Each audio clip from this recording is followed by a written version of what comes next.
All right. Thanks for joining me for this. I apologize that I was clearing my throat so much last video. I guess I just ate lunch and I tend to get, some things in my throat.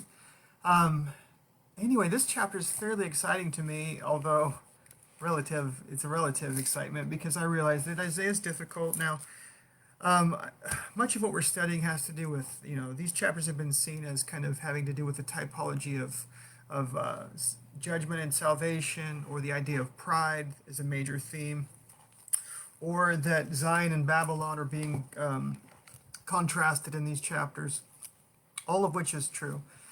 But I think we get to the heart of some of why Nephi shares these chapters in the middle of his small plates record at this time.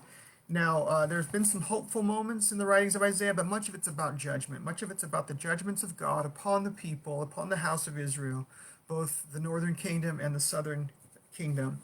And, the judgments of God were always preceded by the sending forth of the prophets, those who warn the people. And Isaiah is one of those that was sent to warn the people of destruction. In fact, in his day, is when all of this takes place, this idea of the northern kingdom being scattered, the southern kingdom being scattered.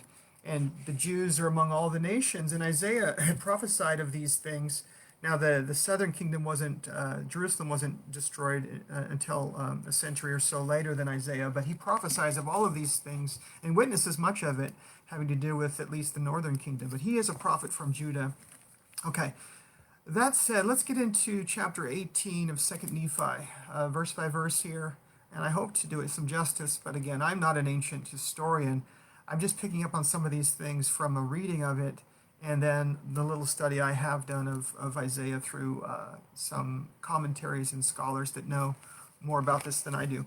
Okay, verse 1 says, moreover, in other words, this is a continuation of the last chapter. Moreover, okay, the word of the Lord said unto me, Isaiah speaking, take thee a great roll, and write in it with a man's pen concerning Maher-shalal-hash-baz.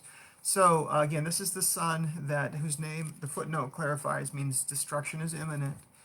He apparently was the son referred to in the previous chapter in verse 14 that would grow up, but before he was of age, there would be destruction upon both Ephraim and Syria.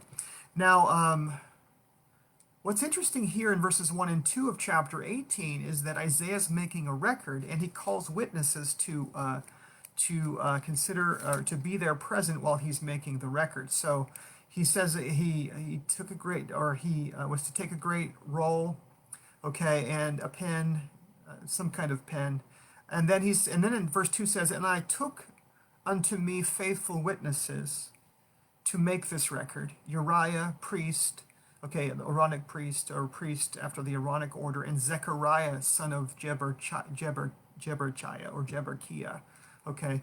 The CH can be pronounced with a K sound there, but again, I'm not really a linguist myself. Now, here's the thing. So Isaiah's making a record. He's commanded to make a record in verses 1 and 2. And it's a record that he's taking witnesses to observe him making the record. So it's kind of a formal creation of a record, a production of a record. And it's fairly ceremonious and so forth. It's actually very interesting given what's later in the chapter, which I hope to get to. Okay, so keep that in mind, that he's taking this pen, he has these witnesses, and he's commanded to make the record, okay? Then verse 3 says, and I went unto the prophetess, that means my wife, okay? I went in unto her. And he calls his wife a prophetess, which I think is really fascinating. And she conceived and bare a son. Now, I don't know if you know this, but Ann Madsen, I was watching something recently that she kind of helped me appreciate this, but Isaiah, much of his imagery has to do with the family. It has to do with children, and it has to do with the family unit. He's already referred to two of his sons. He's now referred to his wife. And so it's kind of and there's a lot of birthing imagery around childbirth and, the torments of a woman during the time of carrying a child and or delivering a child. So Isaiah actually has a real interesting, he's a prophet of judgment, yeah, but he also seems to have a really perceptive nature when it comes to the family and comes to the images of the family that he draws upon. He's just a really wonderful, there's a lot of sensitivity to it, okay? Which I find really interesting, and Ann Madsen brought that to my attention, and she's reading it from that angle, and I think it's really interesting, and that was something I just recently was exposed to. Anyway, so he came into the prophetess, and she conceived and bore this son, the son that apparently had been promised, and the name is suggestive of, again, the prophecies of Isaiah.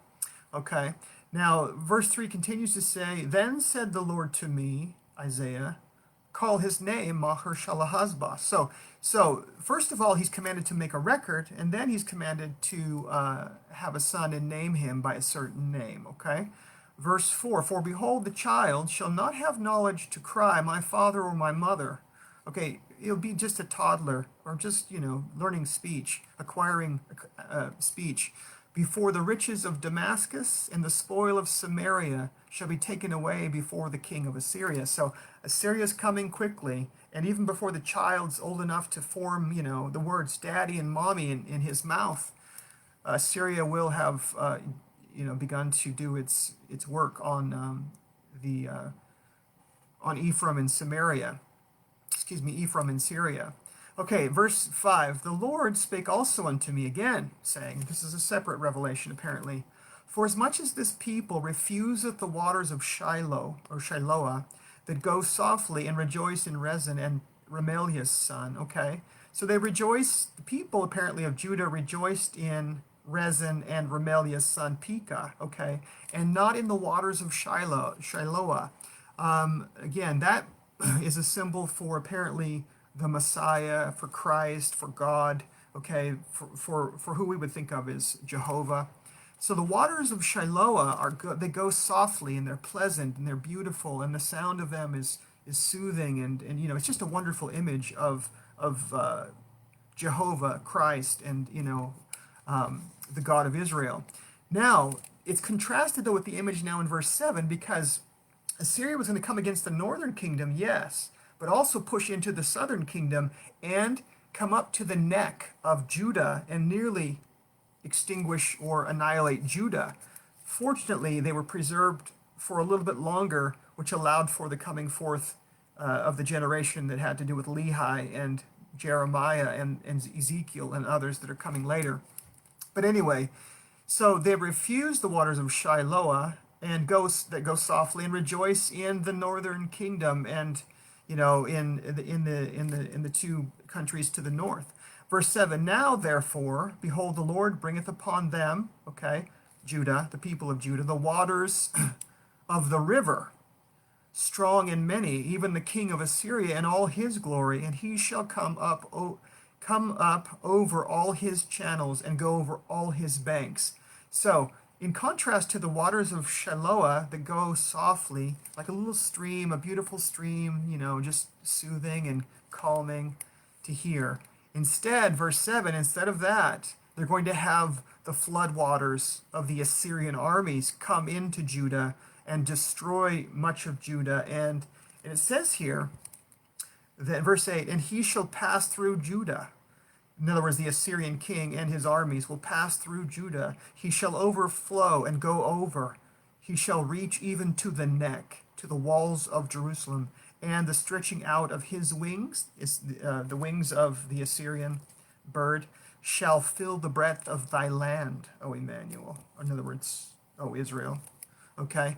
So, instead of the waters of Shiloah, which go softly, which you could have had, you reject that. And now the Assyrian armies are going to come into Judah and flood and destroy and threaten drowning to Jerusalem. They're going to come up to the very neck, it says. Okay. Now this is a type of the second coming, because there's so many types in Scripture, but this is one of those that is just very fascinating. So much like Assyria came up to the very gate, to the walls of Jerusalem, and nearly overcame it in 701 BC. I think it was around 701 BC when this occurred. Much like that, they were not destroyed. The Lord spared them, not because of their great righteousness, but he spared them for another century or so until the Babylonian takeover and destruction of Jerusalem and the captivity and deportation. But at the second coming, much like this historical event with the Assyrians, the Lord is going to he's going to send judgment among the Assyrians, and when they're just about to destroy the people of Zion, the Lord's people, he's going to spare his people, and he's going to destroy the armies of the wicked.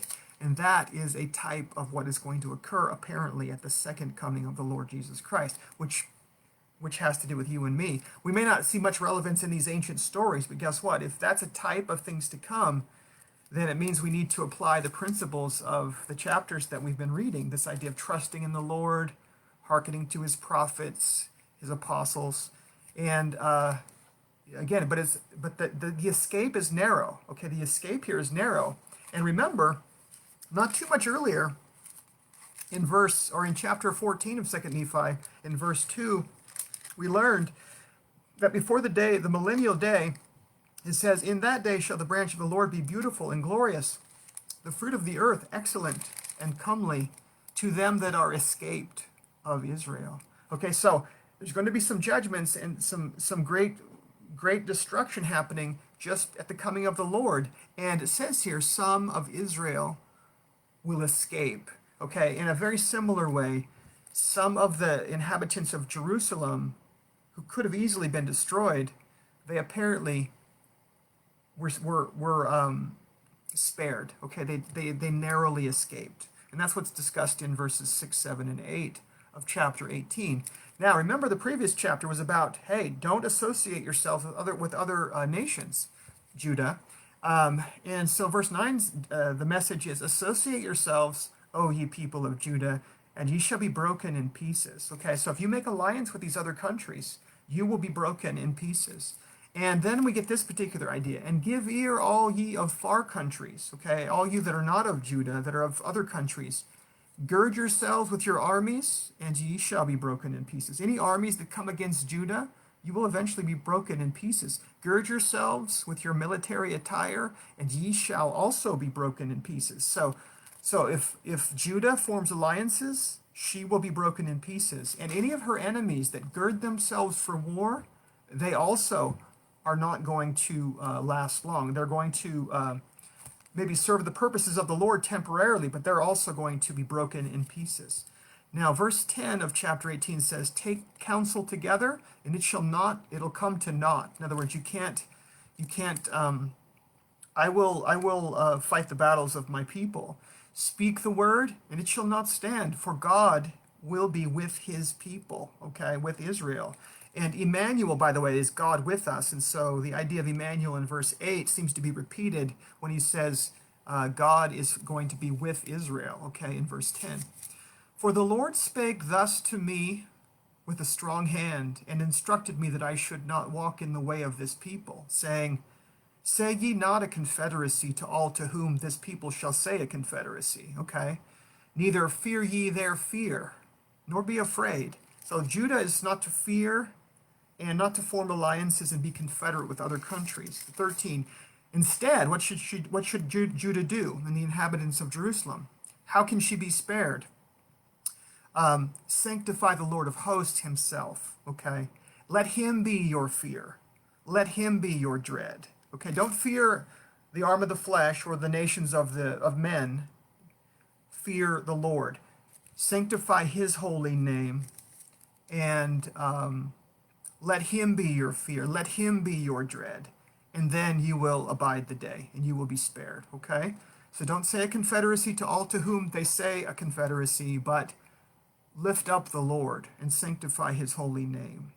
Verse 14, "And he shall be, the Lord, Jehovah, and Jesus Christ, shall be for a sanctuary, a place of refuge. But," it says, "for those that are not taking refuge in the rock of Christ, they in the day of the Lord, when he comes in the meridian of time, he will become," this is messianic apparently, "he will become a stone of stumbling unto the Jews, and a rock of offense." In other words, he will be a rock, but many will be offended because of him. He could be their place of refuge, but instead he's going to become a stumbling stone to them, to both houses of Israel. Okay, I think that means Israel and Judah. for a gin and a snare to the inhabitants of Jerusalem. In other words, he'll become a trap. He'll become a stumbling stone. He'll become an obstacle to the inhabitants of Jerusalem, the city, the great city, Jerusalem, in the day that he comes among his people. He's to be received by his people, but they will receive him not, and he will become a stumbling stone and a rock of offense to the Jews who hate him and envy him and ultimately cause him to suffer, crucify him, and seek to destroy his disciples and so forth. Okay, verse 15, and many among them shall stumble and fall. Okay, many among the nations of scattered Israel will stumble and fall and be broken and be snared and be taken, and they will be scattered to all the ends of the earth. Okay, so in verse 15, the image is of scattering of, like the Roman scattering of the Jews in 70 AD. The Romans destroyed the temple. There was not even one stone upon another. And the Jews are eventually, in the house of Israel, is generally over a 1,000-year period, is scattered to all the nations of the earth. The northern kingdom gets scattered, and the southern kingdom gets scattered, and the Jews remain until the day of Christ. But even they crucify the Lord, and they get scattered to the nations, okay, in the first century. Now, that's the context for that's the reason why Isaiah now writes in verses 16 and 17, apparently. Therefore, remember this record that Isaiah was keeping in verse 1 and 2? He was keeping a record, and he had witnesses to solemnize the record, the commencement of the record, okay? And in verse 16 he says, now, because this destruction is coming upon the whole house of Israel over the next several hundreds of years, it is important that we bind up the testimony that I bear, or bind up the witness we have of Christ and his gospel, and seal the law of the gospel among my disciples. And I will, and in other words, the people will have to wait upon the Lord that hideth his face from the house of Israel for several centuries while they're in the scattered condition. But all those who will look for him, those that will look for him will eventually have access to this record that has been hid up for those that would be in a later generation. So I get this from Joseph Spencer. What a really cool reading. He gets it from another scholar before him, that Isaiah spent a lot of time. One of the reasons Nephi is so interested in Isaiah is because Isaiah talks about record keeping, and Nephi is really interested in record keeping and his own record and the destiny of his record. So when Isaiah writes about record keeping and the destiny of his records, that appeals to Nephi, and he thinks about his own record, the small plates, and how its destiny is great. And the purposes of God will be fulfilled through his record. So Isaiah keeps a record, and then he says, bind up the record and seal up the gospel law that's in my record. And it says, verse 17, I will wait. Israel will have to wait upon the Lord that hideth his face from them for a time. But he will reveal himself to those who will look for him, and he will eventually uncover the record and begin to bring redemption to the scattered nation and the scattered remnants of the house of Israel. That's what verses 16 and 17 apparently are suggesting. I like that reading a lot. Verse 18, behold, I and the children whom the Lord hath given me are for signs and for wonders in Israel, from the Lord of hosts, which dwelleth in Mount Zion. Okay? In other words, my family has suggested there would be a scattering and there will be a gathering, and the records that will come forth will be the instrument to gather the people that are being scattered by Assyria and Babylon. And my children have been signs of the scattering and of the gathering that's promised by the prophets, okay? And he's just one of many prophets that have spoken about the scattering and the gathering. Moses spoke of it initially, and then all the prophets since Moses spoke of it, including contemporaries with Lehi like Jeremiah and Ezekiel, and of course Lehi speaks about the scattering and gathering. And then there's Zenos' testimony, who may have been contemporary with Isaiah, who also spoke of the scattering and the gathering and so forth, or the judgments and the salvation of God that he promised. Okay, so verse 19 says, and when they shall say unto you in that day, seek unto them that have familiar spirits, and unto wizards that peep and mutter. Okay, the Babylonians were really interested in foretelling and fortune telling and in reading the skies and the entrails of animals. And so when the worldly people of the latter day say, seek unto them that have familiar spirits, or seek unto them that, for the spirits of the dead, for this knowledge of the fathers through peeping wizards that mutter and that, have, communion with the dead. Isaiah says instead of that, what the Lord wants is, he says, should not a people seek unto their God for the living to hear from the dead? So if the living are going to hear from the dead, it'll be through something God does, okay? And so when the Book of Mormon comes forth, this record from the, that had been preserved for centuries, when it comes forth, it is God's way of making the voices of the dead heard by the living, okay? The dead would cry from the dust, and it would be the voice of those that had died. In fact, the very language that it's a voice from the dead and from the grave to the living, the posterity that's living on the earth. In a similar way, Isaiah is saying, if you want knowledge of the fathers and knowledge of God, don't go to those that, are wizards and peep and mutter and, in the dark arts, those that are in the dark arts and, those that read palms and, necromancy and those types of things, astrology and whatever else people were into in the ancient world. These Eastern ideas, these things are not revelation. What you need, if you're going to hear from the dead, it'll be because God works a work, a great and marvelous work, and the living will hear from the dead or can hear from the dead, but let God work that work, and don't seek for the dead and the voices of the dead through these really sketchy, uninspired forms of seeking to hear from the dead, okay? Verse 20, seek instead to the law, okay? And to the testimony in the records, okay? And if they speak not according to this word, that records can come forth from the prophets and that the dead can speak to the living. If they speak not according to this word, believe them not, because there's no light in them, because these records will come forth. And even though Israel will be scattered, there are records that will come forth that will be like the dead crying from the dust unto the later generations. And this will be the effect of gathering. This will be the impetus for gathering Israel. So those that say that cannot be and will not be, there's no light in them. Or that, again, others that try to commune with the dead in some other way, there's no light in them, okay? Verse 21, and they shall pass through it, meaning the world and the worldly and all generations shall pass through the judgments of God without any help, and will be hungry, starving for truth and starving for, the basic essentials. And it shall come to pass that when they shall be hungry, the worldly, those of Babylon, those of Assyria, those of Egypt, they shall fret themselves, they will be fearful, and cause their king and their God, and curse their king and their God, the very one they should be worshiping and seeking and turning to. They will curse their God, their maker, and they will shake their hands at the sky and be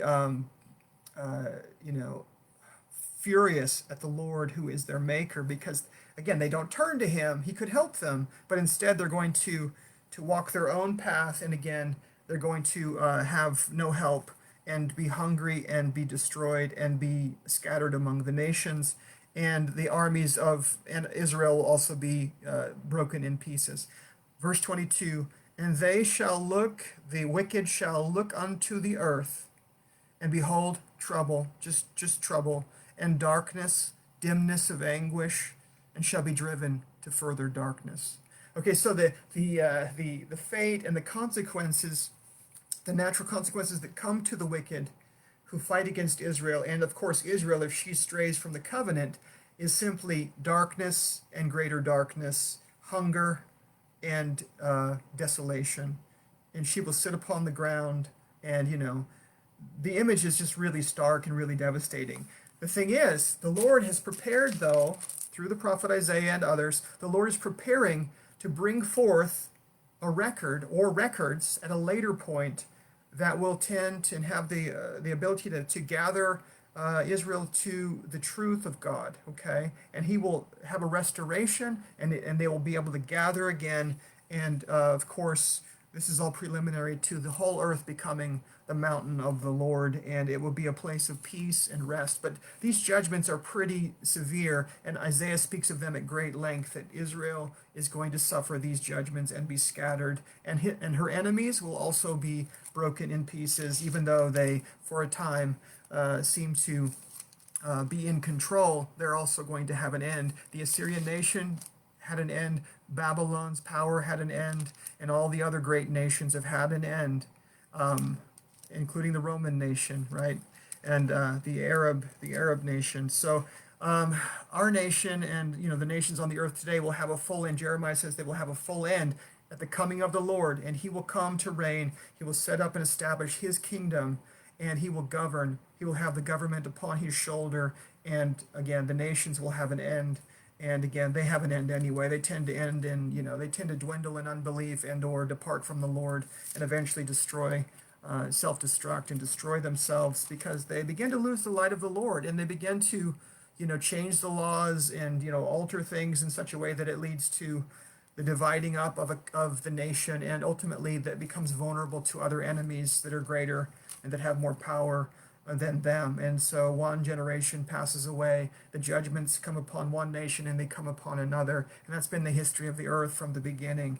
And so really we need to turn to God, and we're waiting for his kingdom, we're establishing his kingdom, and it'll be exciting to have him reign on the earth. And we hope to build the kingdom even now, so that when he comes, he can receive the church unto himself, and we can expand, and he can expand, and his kingdom can spread across the face of the earth.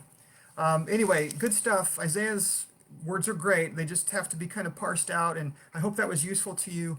I really think that we need to spend more time, with Isaiah. He's actually, there's a lot here that's very comforting and also very motivating. If you find fear motivating, it's very motivating as well. Thank you for your time.